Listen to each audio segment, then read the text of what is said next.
Saudara, Anda menyaksikan Breaking News Kompas TV. Kita akan beralih pada informasi lain bersama saya Putu Trisnanda, yaitu terkait dengan penyekapan yang terjadi di Bandung, Jawa Barat.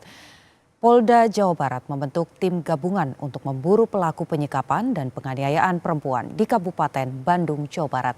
Sejumlah lokasi didatangi polisi untuk mencari keberadaan pelaku. Penyelidikan kasus penyekapan dan penganiayaan perempuan di Bandung, Jawa Barat masih terus bergulir. Polda Jawa Barat membentuk tim gabungan untuk memburu pelaku. Sejumlah lokasi telah didatangi polisi, termasuk mencari informasi dari keluarga pelaku. Selain memburu pelaku, polisi masih menunggu pemulihan fisik dan mental korban agar bisa segera dimintai keterangan. Kami saat ini telah membentuk suatu tim gabungan, tim gabungan yang terdiri dari semua reserse, Kita juga menggali berbagai lokasi yang berkaitan erat dengan si pelaku, utamanya keluarganya, juga lingkungannya. Ini beberapa informasi sudah kita dapatkan, kita kumpulkan, kita fikirkan, dan mereka kita imbau untuk berani untuk berbicara. Sebelumnya, YTT, perempuan warga Ranca Ekek, Kabupaten Bandung, dilaporkan hilang kontak dengan keluarga selama 3 tahun. Keberadaan korban kemudian terungkap saat terduga pelaku yang merupakan kekasih korban meminta pemilik indekos membawa korban ke rumah sakit dengan alasan sakit. Melihat kondisi korban yang janggal, pemilik indekos melaporkan ke polisi. Korban kemudian ditemukan oleh keluarganya pada 13 Juni 2026 di kawasan Cinunuk, Kabupaten Bandung, dengan kondisi penuh luka yang diduga akibat dianiaya oleh kekasihnya. Tim Liputan, Kompas TV. Dan Senin kemarin, Saudara, Gubernur Jawa Barat Deddy Mulyadi menjenguk korban penyekapan yang sedang dirawat di RSHS Bandung. Seluruh biaya pengobatan akan ditanggung pemerintah Provinsi Jawa Barat. Senin sore, Gubernur Jawa Barat Deddy Mulyadi menjenguk korban penyekapan yang sedang menjalani perawatan di Rumah Sakit Hasan Sadikin, Bandung. Setelah menjenguk, Deddy Mulyadi mengatakan kepada media kondisi korban makin membaik, walaupun Deddy mengaku tidak berani melihat secara langsung kondisi korban. Deddy juga mengatakan seluruh biaya pengobatan akan ditanggung. Deddy mengimbau dan berpesan kepada kaum perempuan agar lebih berhati-hati pergi dengan laki-laki dan lebih baik ditemani oleh keluarga.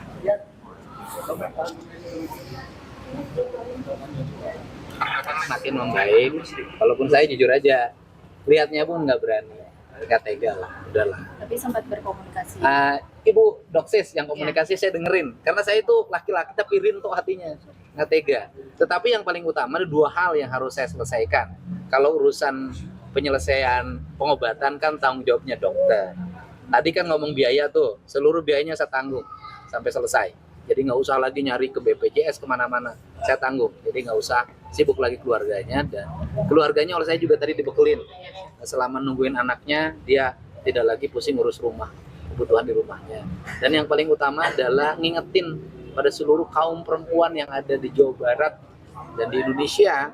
Sekarang itu kan peristiwa seperti ini pasti banyak terjadi. Hati-hati, waspada, pergi dengan laki-laki agar ditemani keluarganya. Nah, titik itu penting. Ada untuk kepolisian agar bisa segera. Oh, sudah kasih komunikasi dengan jajaran Polda. Saya yakin tidak akan lama lagi tertangkap. Punya harapan ke Pak Kapolda gimana, Pak? Iya, kan sudah. Saya yakin Pak Kapolda dan seluruh timnya tidak akan lama lagi pelakunya bisa ditangkap. Pemerintah bakal memberikan bantuan nggak Pak? Sudah. Sudah. Bantuan untuk keluarganya selama merawat korban sudah diberikan. Kemudian seluruh biaya perawatan rumah sakitnya saya tanggung sendiri. Berarti sekarang udah nggak ada open donasi lagi ya? Nggak usah perlu ada open donasi. Pemerintah Provinsi Jawa Barat bertanggung jawab terhadap warganya.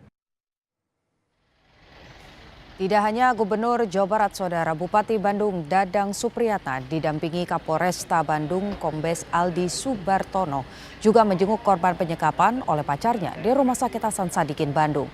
Bupati mengaku prihatin dan mengimbau masyarakat agar lebih peka dengan kondisi sosial agar kejadian serupa tidak terulang. Bupati juga menjelaskan bahwa korban dalam kondisi baik dan terus dipantau oleh tim dokter. Sebelumnya korban disekap oleh pacarnya, saudara, selama 3 tahun di sebuah kontrakan di Kabupaten Bandung. Hingga saat ini pelaku masih buron. Turut berduka cita dan tentunya kejadian ini jangan sampai terjadi lagi. Pemulihan ini tetap dilakukan oleh Rumah Sakit Hasan Sadikin. Secara administrasi dan teknis segala macam ini kita urus juga sama bareng-bareng. Sedang di ruang isolasi yang ditunggu oleh ibunya. Kelihatannya sudah mulai pulih ya. Dan tadi setelah pulih nanti kembali ke rumahnya. Nah setelah ke rumahnya nanti ada operasi kelanjutan. Lalu seperti apa perkembangan terkini terkait perburuan pelaku penyekapan di Bandung, Jawa Barat? Kita sapa jurnalis Kompas TV Mita Handayani dan juru kamera Andri Iskandar di TKP lokasi penyekapan. Mita, apakah saat ini polisi sudah mengetahui pelaku penyekapan ini berada di Bandung atau sudah melarikan diri ke wilayah lain? Ya, selamat siang Putu. Ini kalau misalnya dari pihak kepolisian saat ini masih mencari terduga pelaku karena memang untuk sampai dengan saat ini terduga pelaku masuk dalam daftar pencarian orang yang sampai saat ini belum diketahui keberadaannya seperti itu. Nah Putu dan juga saudara, saat ini saya sedang berada di lokasi tempat yang diduga menjadi tempat penyekapan dan kekerasan yang berlangsung kepada korban. Ini di belakang saya bisa dilihat inilah kos-kosan yang ditinggali oleh korban dan juga terduga pelaku selama 3 bulan terakhir. Jadi menurut informasi dari penjaga kos memang terduga pelaku dan juga korban ini datang pada tanggal 9 Maret lalu dan tinggal memang bermaksud untuk mengontrak atau kos selama 3 bulan sampai dengan 9 Juni kemarin seperti itu. Namun pada 9 Juni yang seharusnya terduga pelaku dan juga korban keluar dari kosan ini masih tetap mendiami kosan ini dan pada tanggal 9 Juni kemarin lah yang menjadi awal diketahuinya keberadaan korban yang ditemukan secara tragis seperti itu. Putu dan juga saudara, nanti pada pukul 1 siang pihak kepolisian dari Polda Jawa Barat akan melakukan olah TKP untuk mengetahui secara detail bagaimana kondisi di dalam kosan dan juga nanti menurut informasi yang diberikan akan ada ahli forensik juga yang datang ke lokasi seperti itu. Nah, Putu dan juga saudara, ini flashback kembali pada saat mengapa saat ini menjadi atensi masyarakat. Ini dimulai pada tanggal 9 Juni kemarin, di mana yang seharusnya korban dan juga terduga pelaku keluar dari kosan ini, di mana terduga pelaku meminta bantuan dari penjaga kos untuk membawa korban ke rumah sakit untuk dilakukan pemeriksaan. Karena menurut terduga pelaku, berdasarkan keterangannya ke penjaga kos ini untuk korban sendiri terjatuh di kamar mandi 1 bulan yang lalu, namun belum dibawa ke rumah sakit karena korban tidak ingin ke rumah sakit untuk memeriksakan kondisinya seperti itu. Nah, kalau misalnya informasi yang saat ini beredar di media sosial dan di media-media lainnya bahwa kenapa ini bisa terjadi penyekapan selama 3 tahun dan yang terakhir terjadi 3 bulan di kosan Cinunuk, Kabupaten Bandung. Kenapa bisa selama itu? Karena memang apabila dijelaskan dari pemilik atau penjaga kos yang ada di sini, memang tidak pernah sama sekali ada suara dari korban seperti itu. Tidak pernah terdengar sama sekali rintihan atau tangisan atau sekedar meminta tolong untuk korban sendiri. Sang perempuan memang tidak pernah keluar dari kosan seperti itu. Yang keluar hanya terduga pelaku saja, bahkan hanya untuk sekedar membeli makanan keluar saja. Ini kondisinya akan dikunci dari luar oleh terduga pelaku. Itu informasi dari penjaga kos dan tetangga-tetangga korban yang ada di rumah kosan yang berada di Cinunuk, Kabupaten Bandung ini. Putu.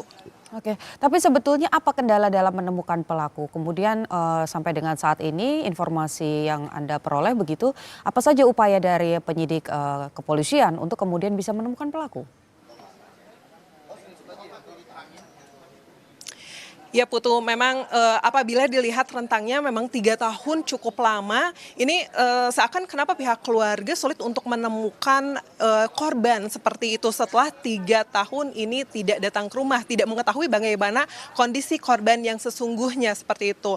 Informasi dari pihak keluarga memang pada saat awal-awal korban menghilang seperti itu, pihak keluarga sudah mencari dan bahkan memviralkan di media sosial, namun ada yang masuk informasi yang masuk bahwa diinformasikannya bahwa korbanlah yang menghubungi pihak keluarga untuk tidak usah dicari seperti itu. Jadi inilah yang membuat keluarga akhirnya tidak mencari sampai dengan 3 tahun terakhir ini. Dan untuk pihak kepolisian sendiri ini masih mencari karena memang apabila diinformasikan dari pihak kepolisian, ini si pelaku sudah mengetahui bahwa dirinya sedang dicari seperti itu. Jadi memang untuk pergerakannya sendiri saat ini belum dapat diketahui. Namun untuk siang ini rencananya memang Polda Jawa Barat juga akan melakukan konvers di Rumah Sakit Hasan Sadikin Bandung, tempat di mana korban saat ini sedang dilakukan pemeriksaan dan juga sedang dirawat di Rumah Sakit Hasan Sadikin Bandung, yang kalau misalnya kemarin sebenarnya dari Rumah Sakit Hasan Sadikin Bandung ini menerima rujukan dari Rumah Sakit Ujung Berung seperti itu, Putu. Jadi pada tanggal 9 Juni lalu terduga pelaku meminta bantuan dari penjaga kos untuk dibawa ke Rumah Sakit Ujung Berung Bandung seperti itu, namun pihak Rumah Sakit Ujung Berung Bandung tidak menyanggupi dengan kondisi korban yang saat itu memang mengenaskan seperti itu. Lalu dirujuklah ke Rumah Sakit Hasan Sadikin Bandung. Nah, menurut pengakuan dari pihak penjaga kos dan yang ada di sini seperti itu, ini mereka sama sekali memang tidak mengetahui bagaimana rupa dari korban seperti itu, Putu. Karena pada tanggal 9 Maret lalu pada saat korban dan juga terduga pelaku datang, ini yang mengobrol langsung dengan penjaga kos untuk yang bermaksud untuk ngekos di sini, itu hanya yang berkomunikasi hanya si terduga pelaku saja. Untuk si korban itu hanya berdiam diri di atas motor seperti itu. Datang malam hari, korban itu menggunakan kacamata hitam, lalu menggunakan masker dan juga menggunakan kerudung. Jadi memang tidak terlihat sama sekali bagaimana kondisi korban yang sebenarnya pada saat itu. Dan diinformasikan juga oleh terduga pelaku, oleh penjaga kosan, memang terduga pelaku ini menginformasikan kepada yang ada di kosan ini bahwa memang korban ini minus 17 seperti itu. Jadi ada kesulitan dalam penglihatan seperti itu.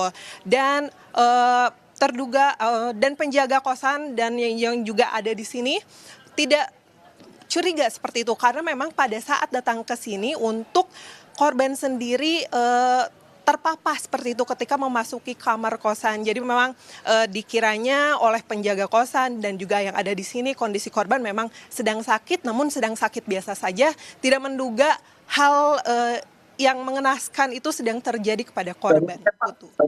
Oke, baik. Terima kasih jurnalis Kompas TV Mita Handayani dan juga juru kamera Andri Iskandar melaporkan dari TKP penyekapan. Kita tunggu nanti sekitar pukul 1 siang. Polisi akan melakukan olah TKP bersama juga dengan tim forensik. Selamat bertugas kembali, Mita.